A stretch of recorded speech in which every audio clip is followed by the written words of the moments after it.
everyone, welcome to Weekend Project. I'm Laurelyn of the Mama Pop Quilt Shop, and we're very happy to see you here today. I'm working on something for Cousin Tim, because the boys are going away on their boys' weekend, and they go to Tim's house, and I thought I'd make them something for his place. Maybe a little table runner, or something you can lay over the bed, or whatever. I'm hoping for the kitchen table because I'm making it nice and long. So it's the braided part. It's up right here. We were using these, the Half Hexi right here. Mr. Magoo wants his time. He's right here and really willing to give it. Because he's playing with something. All right, come on. Show the people. Let's go. No, all right, forget it. Okay, so we're going to put that together. That is done with just 3 colors, okay? And I cut everything out just using this Half Hexi Ruler that my friend Jo Marie lent me. And so I've got another 3-color, there you go, hi buddy. Another 3-color scenario going on here with the one for Cousin Tim, okay? So I chose this beautiful brown, this wavy textured blue checkered. It's got some wavy bits on there, so it's really kind of cool. I'll show you the brown here so you can see that on the small camera. And then this really fun fish fabric that I scored at the secondhand store for like $3 for the whole yard and a half or something like that. So it's fishies. You want some? Sushi time! Okay, so I've got majority of my pieces cut out. The one behind you here is 10 of each. I cut 10 yellows and 10 of the blue flowers with the bees and the blue with the white and the green. So I cut 10, 10, 10 of each of those 3, and that's how big it gave me. It's about 72 inches. And of course, the width of it is, I don't know, it's like, sorry, I put my other rulers away, but it's fairly wide. I'll take it off and we can measure it afterwards, or we'll measure this one, okay? So it does give you a good width. So you can easily make a quilt out of about, 6 or 7 of these going together, scrappy-wise, unscrappy-wise. Use it as a base. It's a 10-inch half square or half hexi. All right, you're going now that you're being fussy, so go. So using a 10-inch charm pack would be perfect for this. This on one side, this on the other, and you're done deal. Or you fold your 10-inch in half, use this on the already cut edge, and then just cut your 2 half hexis out, okay? So simple and easy. So what I did is I did that one behind me as to test because I want to make sure I'm doing it right, and it's always a nice way to put away a gift for someone. So, but this one had a purpose for Cousin Tim. I really like this fish fabric. I wanted to do something masculine. So you can do this as a bed runner, use this as one of the strips for a quilt with a big sashing in between. Do this just even as placemats or just something for the kitchen counter, whatever. There's lots of purposes for this, even just to go over the dresser. You know what I mean? Like it's something to drape over the dresser, nice like, right? So we'll use this. And we'll cut this out, these fishies out. And I was using these directional because if you sit with the braid going up this way, all of these fabrics are directional going, you know what I mean, going up. So I was trying to have it so the fish were up in that sort of manner. So you were, you can see, the so on and so forth, okay? So I'll cut the last 2 out that we need here before we put our block together, or the start of it together. So it's a really fun stitch out. You're not quite sure how it goes together at first because you're looking at it and you're like, I don't quite understand that. But really overall, it's not that hard. This is where fussy cutting, if you really wanted to fussy cut something, you can make it as a I Spy quilt, all sorts of fun stuff. So if you were to use it as a scrappy one, I'd probably take a nice white muslin or something like that, or cream muslin, and build all your strips of fabric onto it and then cut them out with this. And then that way you're stabilizing it on base fabric first, and then you can cut your shape out, and I think that would give you a nice good cut and a good size scrappy bit to deal with, right? So you can have like a solid white, a solid black, and a scrappy bit, that sort of thing. So the one I have built out here, which we will do after, we'll do this one here. So it may be a little bit of a long video, but we'll get it done. We'll try and plug away as fast as we can. It has a little bit of black sashing at the bottom. So I used Jo Marie's small little 5-inch hexi and made this right here. So I thought that was really cute, and I thought, what a way to try something. I've seen it on Missouri Star Quilt Company, but she did it with a bigger piece of a hexi. So, but I thought, why not to try and use it on something small? And I used 6 colors. So this is 6 colors for this, 3 colors for that, and 3 colors the one we're doing for Cousin Tim, okay? So I'll show you how to do this one afterwards. Let's wrap our brain around this one first, and then we'll show you how to add the sashing. It's not that hard. You think about it, no, but it's all good. Okay, so now we're selecting where we want our template to go, because we want to select some of those fishies. I really like this guy's big fish face here. So I'm gonna try and, oh no, I can't. Yeah, I don't have enough room. Hold on, let's maybe switch this over a little bit and see if we can get this guy's big fish face in there. It's cute. It's cute to have a fish face. All right, so we get a little bit, at least the seam allowance within. Scoot over. All right, so if you had a hexagon template, very much like this, you would be cutting it from corner to corner. Not in half per se this way, but from a corner to corner, and then you would overlap those little tiny eary flaps on the side, little dog ears. You would have to overlap those 1/4 of an inch to make sure you're getting your hexes together. So it will make sense if you have one of those the full hexi ruler plate. Okay, so we're just going to trim that there.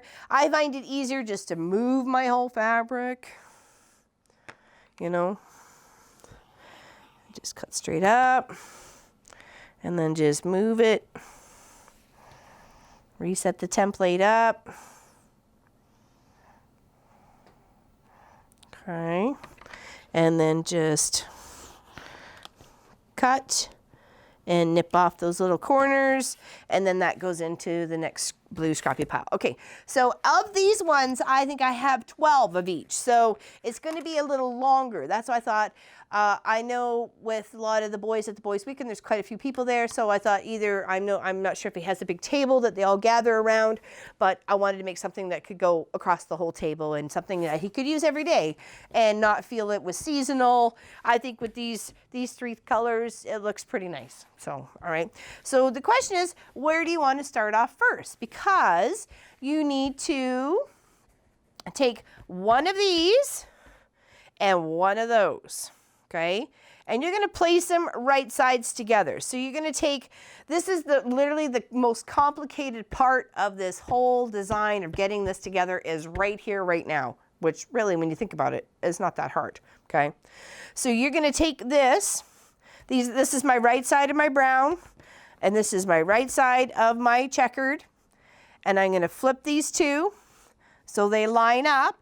If I had tips, like if I had tips that were from the full hexagon cut in half, they would be sticking out right here, right on this little tippy bit right there, okay? They would be sticking out a little bit, as well as this one right here. But because these all corners are all lopped off, you don't have to deal with that. But if you didn't, just saying, that's where they would end up right there, and you would see your little tiny triangle bit there and your little tiny triangle bit right there, okay? So I like those two to start off, so those will be my bottom. I moved my pin cushion. We only need one. We don't even really need any, but we'll grab one anyways, just so you can, so I put it under the machine, okay? So we'll pop it in here. Of course, I grab a crooked one.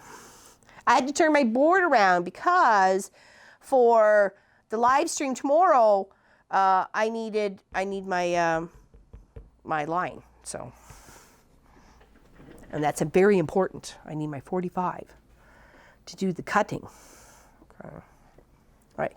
So just a 1/4 inch seam allowance, and just put her on down. Hopefully there's not a lot of glare in the small camera. I turned some lights off on the machine itself. I turned the underlight here off and one of the other main feature lights. So there's this one here, but I can shut that. It was given a little light feedback, a little bit of shiny bit, and it was not being very pleasant to the eye. Okay, so with your 1/4 inch seam allowance, you're going to come all the way up. I'm going to show this right over to the small camera here. You're going to come all the way up to the tip, this very tip right here. You're going to come right in line because that really, from that edge to that edge right there, is a 1/4 inch, okay? So come all the way over, finish it all the way to that very tippy tip.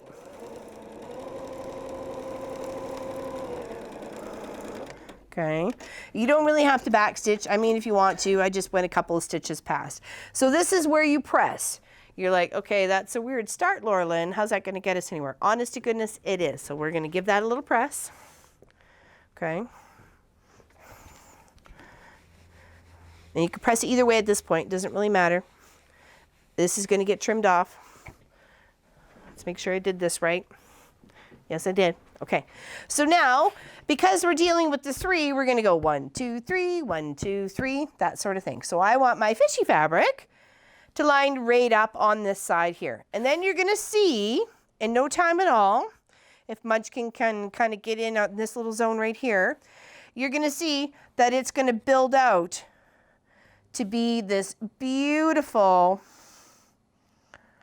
braided table runner, wall hanging, bed cover, whatever, just by putting the long edge down where they meet up. Isn't that lovely? And in no time at all, bibbidi bobbidi boo, you got something like that right behind me, okay? So that's that. We'll put a few together so you can see what I got going on, and then I'll finish up this one here, and then it's pretty easy to understand after that, okay? So is that lovely? It really, when you think about it, it's like, that's way easier than I thought, because I really did think it was far more complicated. So then when you have to sew this one together, then you just line this one up against that long side, and then that up against that long side, and there, and there, and there, and you flip and flop. And because I was wanting the fishies to be in direction, like they were swimming, you know what I mean? I didn't want them to be all over the place. I make sure that my ruler was cut every way so that the fishies were upright this way and not the other way. I mean, you can do whatever you like. It's up to you, okay? So because there's no tips, you just, again, the phone hits the floor. When the phone hits the floor, you're just gonna sew from there to there, okay? Make sure I'm not gonna run over it. Do-do-do.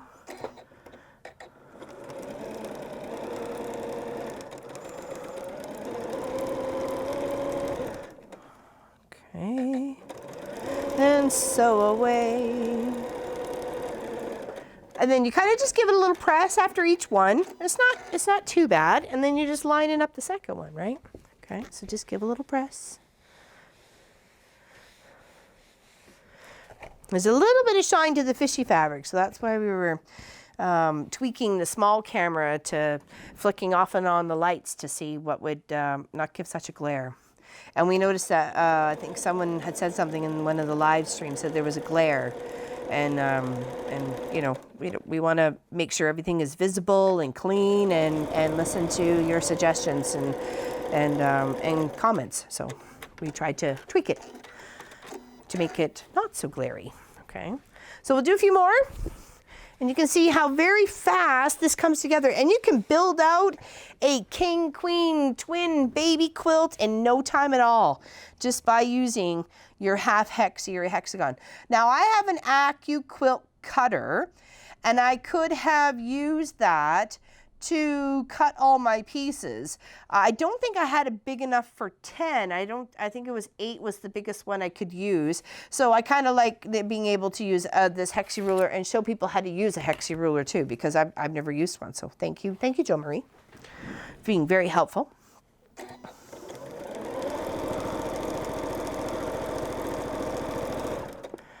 Okay.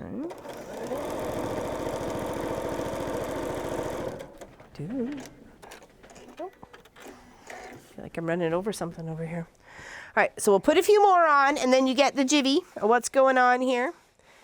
And stay tuned to the ends, because you'll see the pictures. And then I probably will just machine stitch in the ditch on these ones here, the ones that are just for the table runner and the bed runners and stuff like that, I don't think I'll put them on the long arm and quilt them up. I think it just nice little plain little stitch in the ditch would do it lovely.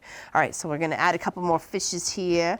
So this should be quite long. The fact that I did 12 instead of 10 of each piece really adds quite a bit of extra footage. So we're maybe, if the other one turned out to be 72, we're probably looking at anywhere about 80, you know, 80, maybe even a little bit more than 80. So to me, that's a really good size to be a table runner, a bed runner, whatever. Fold it 5 times and it's a placemat, you know. Puffy placemat, but it's a placemat.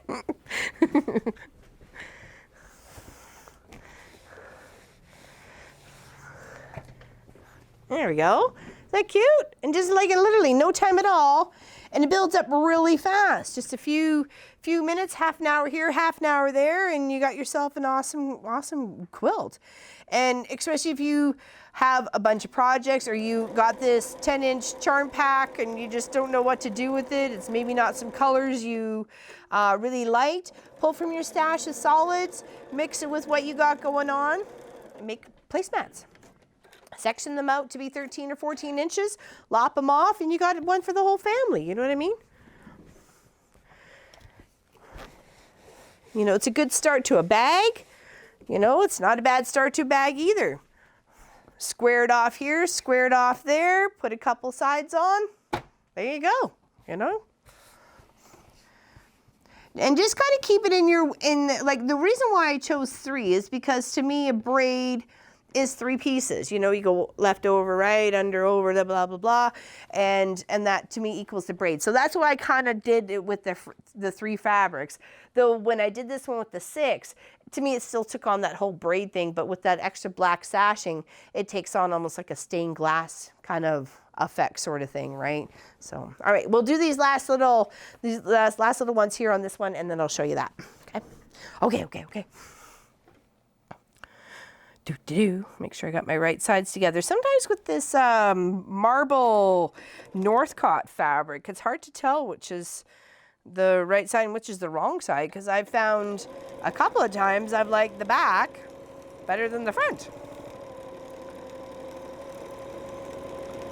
Because it's such a mix of color going throughout the whole bit of fabric, and it's a nice wide back too. So, all right, so, is that supposed to be there?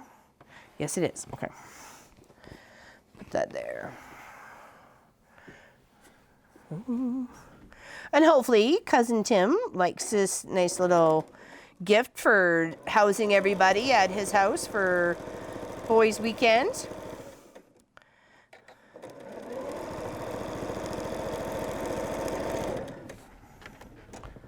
And I got to find something to do to keep me out of trouble.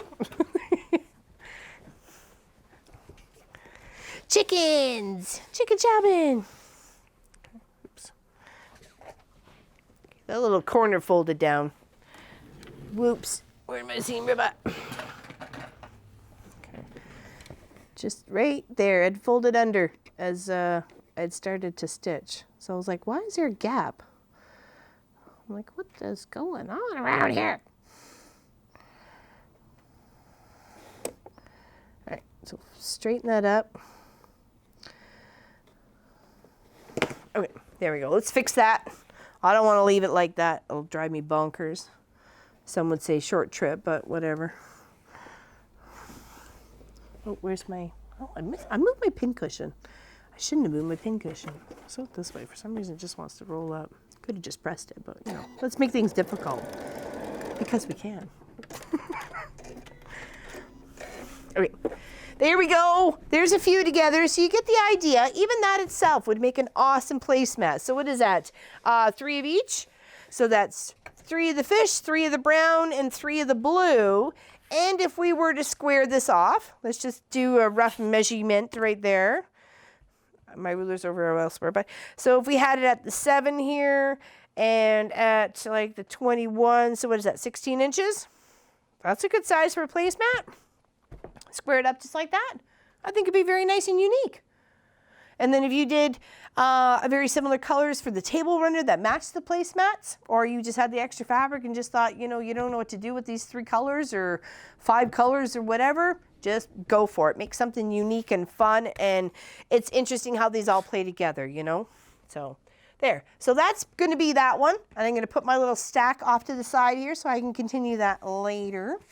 And then off to this one, we already know how we cut it, but I'll show you how I added the black so it looks like it's like this whole stained glass sort of thing. And that itself, like I said, would make a nice also table runner, lop it up. You've got some nice mug rugs. You know, there's many things you can do with it. I think in Jenny's, they blocked it out. I think they sewed 6 pieces together and then blocked it out, and then that's what they framed that up as well. So little stained glass pieces of, you know, I Spy sort of stuff, okay?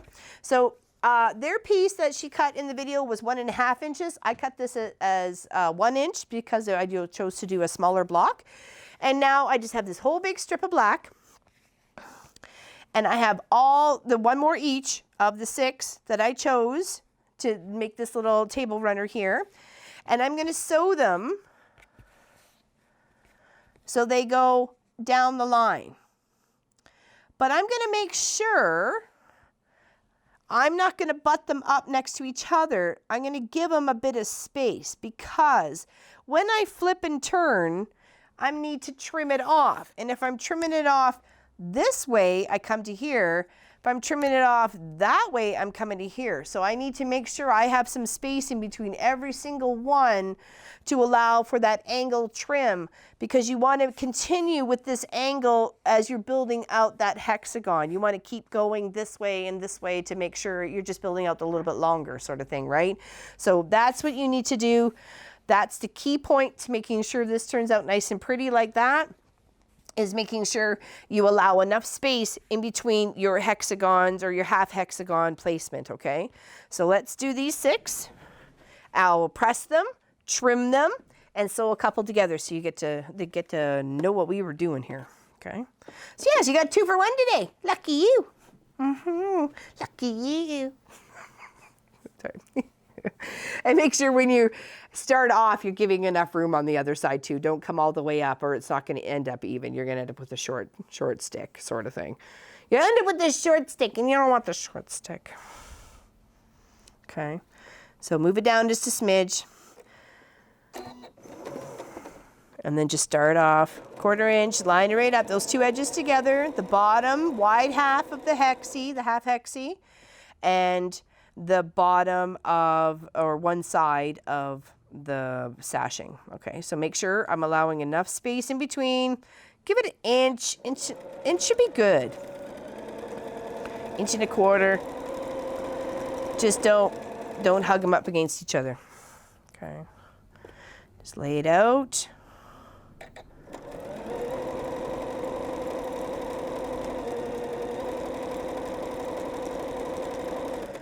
Okay, some pretty fabrics in here. I thought the pink really would shine, and that gold would really shine as almost like a stained glass. And then I added a couple of other colors.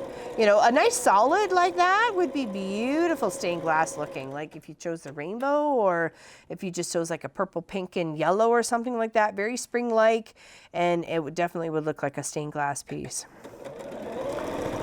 But it's something you can take and make it into, like I say, anything, like from quilt to bag to table runner to mug rug. And, oh, sorry, one more. Whoopsies. All right, one more. Apparently, I was getting off the ride early. Okay, so we'll trim that. Okay, and we'll move this over here so you can see what I'm up to. Okay.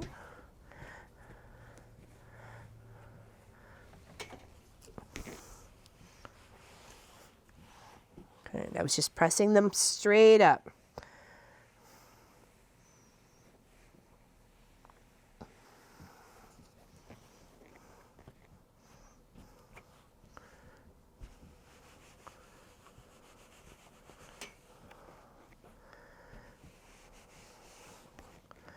All right, and then, okay, now now that you have those pressed, move this out of the way. This is where you need to make sure that you had that space in between, okay? Because you're gonna line this up here, line your ruler right up along this edge, okay? And lop it off. And what I was doing was just doing the one side first, and then I came and I flipped it, and then I did the other side because it was easier for me because I'm a right-handed person. Okay. And I'm more secure with the rotary cutter blade in my right hand. Okay. But you're just, like I said, you're making sure you're continuing it on like as if it is one big piece of half hexi or one big piece of pattern piece. Okay. All right, so now I turned it and I went the other way and I lined it up. That's one. Put that off to the side for extra. Make sure you're lining it up. 2, 3.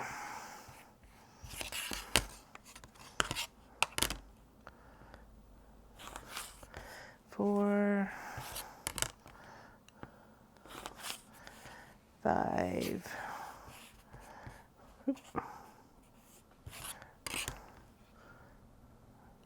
All right, 6. Okay, there we go. And we'll sew those together in the order I had going on here, and you're working at the top. You work at the top, right? So in the order it was pink, green, blue, gold, brown, cream, okay? So I would go pink,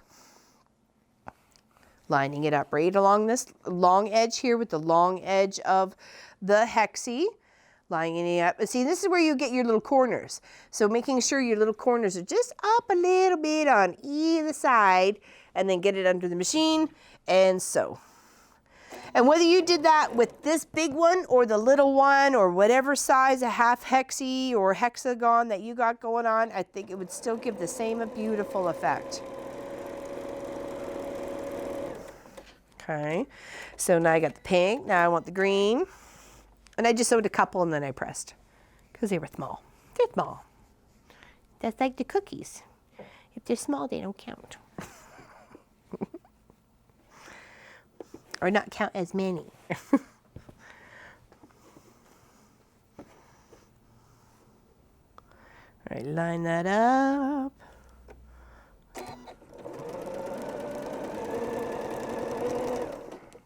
I'm just using a 1/4 inch seam allowance. As long as you're consistent, you know, whether you use an 1/8 or, you know, a 1/4, you know, it doesn't matter as long as you're consistent. Okay. All right, so we added 2 more there. So now we got to go the blue, okay? Hold on, I'm shifting my chair. I got to get one of the boys to set my chair back up properly. Ever since I messed it up, it keeps slipping out.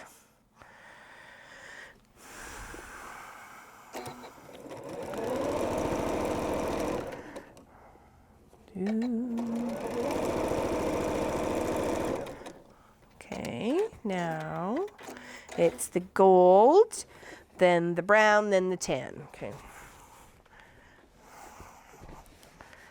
Just make sure you're staying. Okay, the gold.